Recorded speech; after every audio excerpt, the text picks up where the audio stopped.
Okay, we'll go ahead and finish up personality disorders. And why I'm struggling here. Okay, we've got cluster C. Okay, this video is going to be a little bit speedier than the rest. But when we talk about cluster C personality disorders, we're interested in those that are kind of anxious and fearful in nature. They're going to be similar like social phobias, separation anxiety, obsessive compulsive disorder. And so we have avoidant, dependent, and obsessive compulsive personality disorders. So, with that being said, let's go ahead and go through these. And again, you can see here that what they all have in common is anxiety. Okay, so when it comes to avoidant personality disorder, you're looking at somebody again with a pervasive pattern over time, same behavior of social inhibition, feeling inadequate, and being hypersensitive to negative evaluations, beginning again early adulthood, present across situations, as indicated by four or more of the following. So they avoid occupational activities that involve significant interpersonal contact because of fears of criticism, disapproval, or rejection. Again, you might see this in social anxiety disorder as well. But again, that is going to be part of this. Again, they're concerned about how others are going to see them. They're unwilling to get involved with people unless they are certain they're going to be liked. And so this is ratcheting up to another level. And again, you're going to, with social anxiety disorder, you're going to see symptoms of that here and there. Sometimes it will be less so and more so. It's across the board. Um, this is their personality. Also, they show restraint within intimate relationships, again, because they're scared of being shamed or ridiculed. They're preoccupied with being criticized or rejected in social situations. They're inhibited in new interpersonal situations because they feel inadequate. So there's a lot of insecurity that's happening here. They also don't think that they have the ability um, to basically interact with others. They feel that they're unappealing to others, or inferior for that matter. And they're unusually reluctant to take personal risk or engage in any new activities because they prove to be embarrassing. So you're seeing somebody who is, again, personality-wise, not open to new experiences. Okay. So again, a lot of social inhibition, very low self-esteem, extreme self anxiety in social situations. Again, terrified of being criticized by others. They have a lot of shame. They would like to have social relationships, and that's in comparison to schizoid personality disorder when they just don't. And this does overlap with social anxiety disorder, or it can, for that matter. The prevalence rate, around from the National Comorbidity Survey, replication was 5%. In the National Epidemiological Survey of Alcohol and Related Conditions, it was 2%. And then another study indicated it was around 2%. So somewhere around between 2 and 4% is kind of what you're looking at. Um, and again, in regard to this, again, there's overlap with social anxiety disorder. So that would be something that you would have to provide a differential diagnosis for. And even something like agoraphobia could be something you would have to rule out as well. So some theories of this, biological, the same genes are involved in avoiding personality disorder and social anxiety disorder. Okay, so you're going to see some correlation there, but there's no strong relationship like to sexual or physical abuse necessarily. So there's probably genetic factor, but also cognitively. These are beliefs that an individual has potentially as the rejection by others in early life. So there could be some adverse experiences, not necessarily sexual or physical abuse necessarily, but rejection. And they also tend to discount any sort of positive information about themselves as well. So you're probably seeing some genetic predisposition as well as dysfunctional cognitive beliefs about themselves. Treatment for this, cognitive behavioral therapy would be very helpful to work on at least minimizing those types of beliefs and also graduate exposure to like social situations. So slowly taking baby steps into possibly like going to the store or then interacting with somebody else, making a phone call, spending time with friends, and getting the social skills training needed in order to do those things. And then also challenging those beliefs about themselves in social situations and that they are worthy of friends and interactions with others. And not only that, in these social situations, they are not going to be judged by others.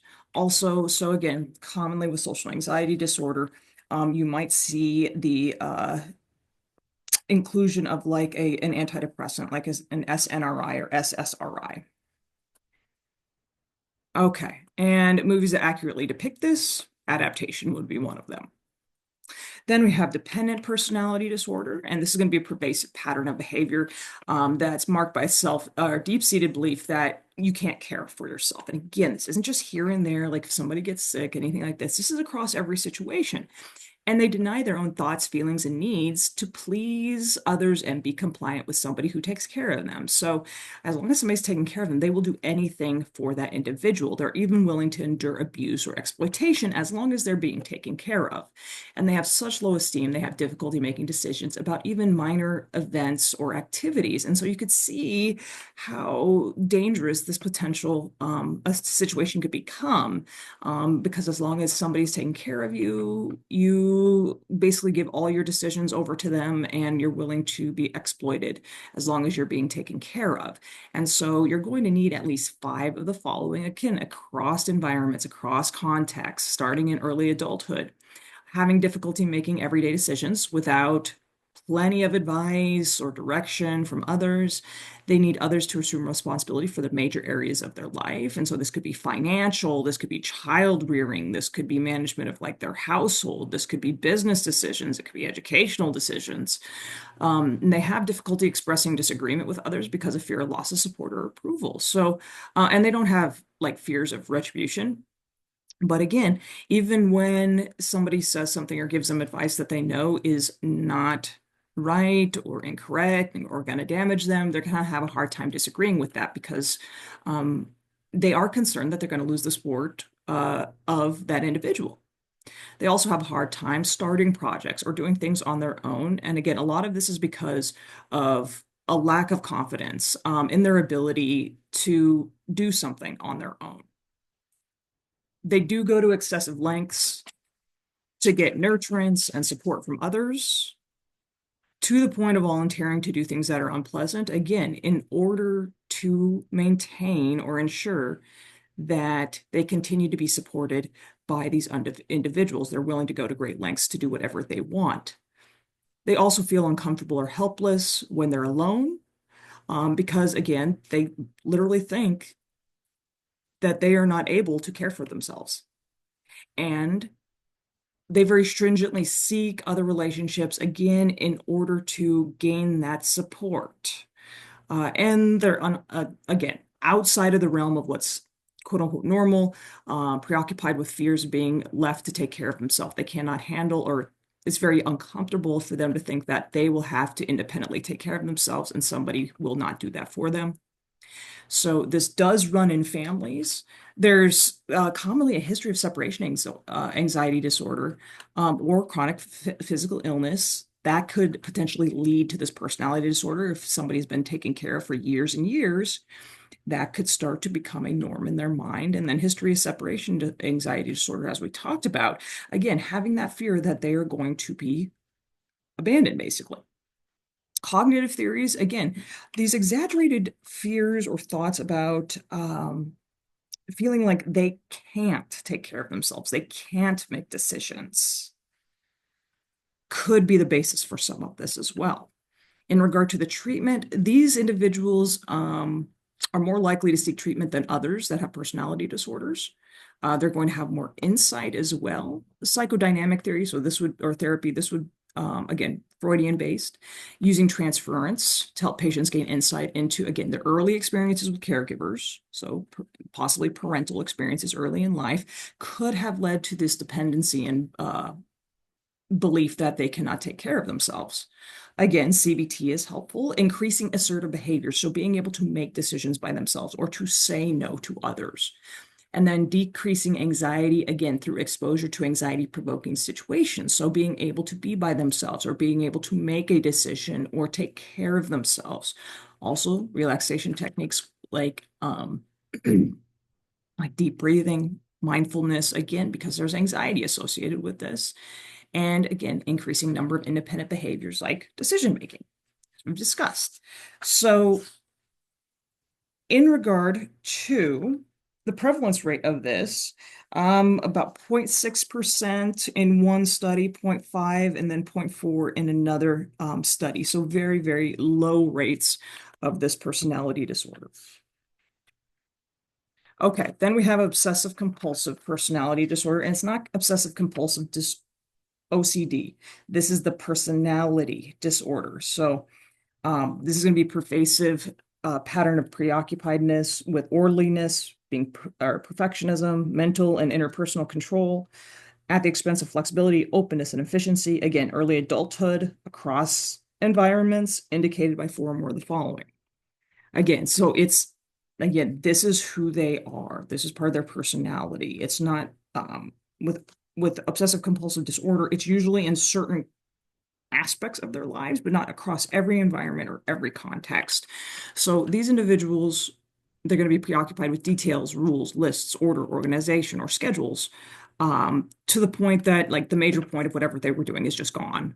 It's all for naught. They show perfectionism that interferes with getting things done. They're excessively devoted to work and productivity to the exclusion of any sort of recreation, family, anything outside of that work. They're overly conscientious. If they are 30 minutes early, they are 30 minutes late. Let's see here. They're scrupulous and flexible about matters of things like morality, ethics, and values. Again, it's black and white. It's absolutely black and white. There's no wiggle room. There's no gray. They're unable to discard worn out or worthless objects, even when they have no sentimental value. Again, that could potentially lead to some hoarding behaviors. And they're reluctant to delegate tasks or work with others unless they submit to exactly their way of doing things. So unless that individual is willing to do things exactly as they say, they're going to do it themselves.